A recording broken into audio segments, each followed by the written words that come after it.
मंजीत भैया हेलो देखा बाहर से भाव वजन भय बड़ा अच्छा भी लगा। सुरेंद्र भैया आपकी गायकी में हम हकीकत में दीवाने हैं और बड़ी अच्छी गायकी है आपकी, कोई जवाब नहीं। और बिरहा जगत में हमारे हिसाब से उम्र में भी हम छोटे और गायकी लाइन में भी हम सबसे छोटे हैं। मैंने आपको बना बड़ा भाई कहा तो देखा हमारी हुरी आपके कोनो मेल मिला नहीं बा, लेकिन हाँ भैया और हमारे भौजी के मेल मिलाप था। सुरेंद्र भैया इमाल हमारे भौजी कहाँ है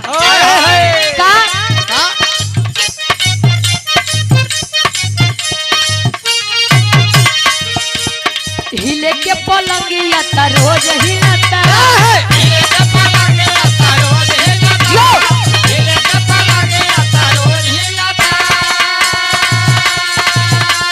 हिले के पलंगिया ता रोज हिलता बाकी उ भंडार में न मजा मिलता।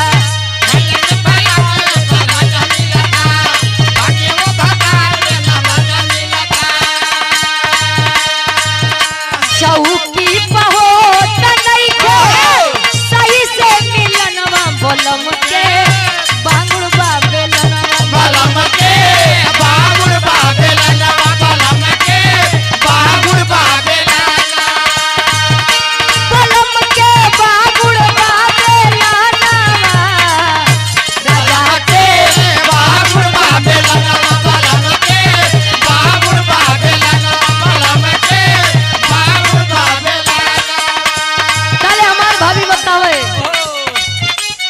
भइल बटे बड़ी तिरछोल देवरा भइल बटे बड़ी तिरछोल देवरा भइल बटे बड़ी तिरछोल देवरा भइल बटे बड़ी तिरछोल देवरा रोज रात में पढ़ावे ला भूगोल देवरा रोज रात में पढ़ावे ला भूगोल देवरा रोज रात में पढ़ावे ला भूगोल देवरा दुनिया बतावे गोल गोल देवरा दुनिया बतावे गोल गोल अरे दुनिया बतावे अरे ये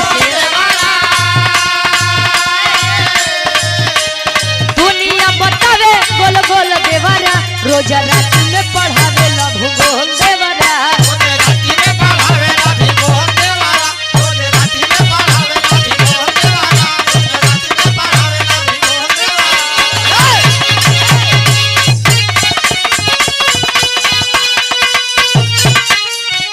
कहते हैं बिरहा की रीढ़ होती है पूर्वी छपरैया, भक्ति भाव का प्रसंग ऐसा नहीं है कि हर जगह नहीं चलता है, चलता है, लेकिन प्रयागराज से जब हम लोग क्रॉस होते हैं तो वहां से भक्ति भाव भजन तनी लोग कम सुनते गाया है हमने ता एक लाइन भक्ति रस से हमारे काका बाबा लोग बैठे कह रहे ना कि शुरू करो भैया वाली से बाबा अलाई के छोड़ा ही हमारे काका बाबा वाली कहे अब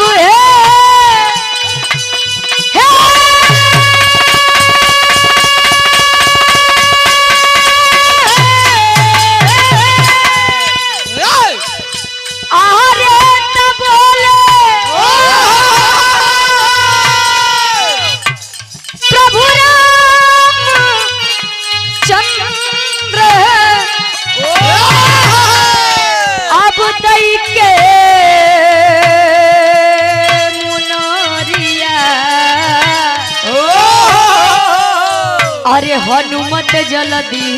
आई है तब बेटा जल्दी आई है अरे तलई के मोरा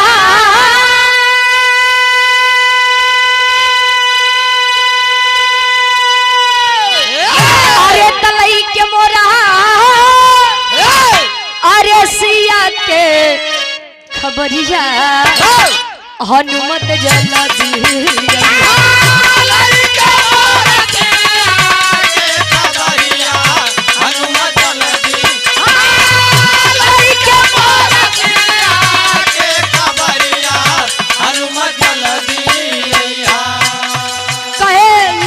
मोरा सिया के खबरिया हनुमत जल्दी है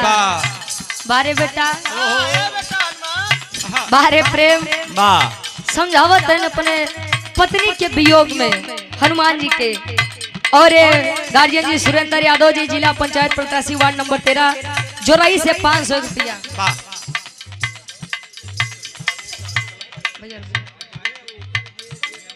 बड़े भैया सुरेंद्र यादव जी, बड़े भैया भूपेंद्र यादव जी, जो कि भावी प्रधान के आप प्रत्याशी हैं। ताल सुपैला की पवन सटमी से हमारे बड़का भैया भूपेंद्र यादव जी 100 रुपए। सुरेश यादव जी, जिला पंचायत सदस्य वार्ड नंबर 13 से 500 रुपया। और मुकेश कोटेदार साहब, ग्राम सभा ताल सुपैला से, गुरुजी ला 100 रुपया तू ले ले,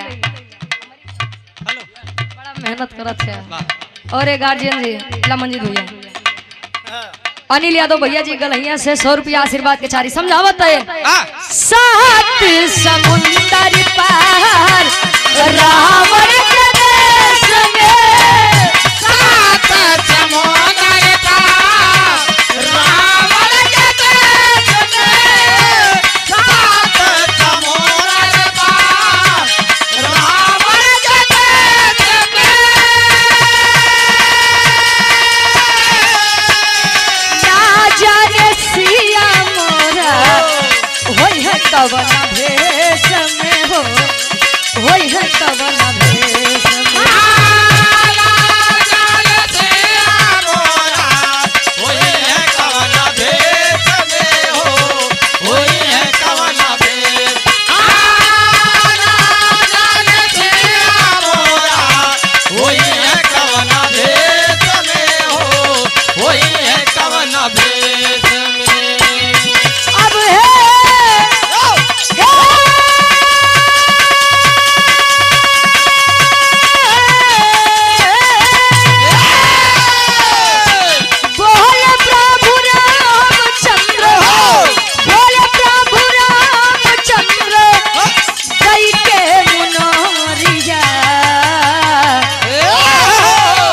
अरे हनुमत जल्दी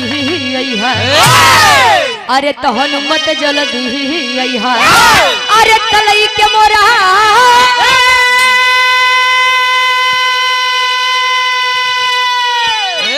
तलई के मोरा,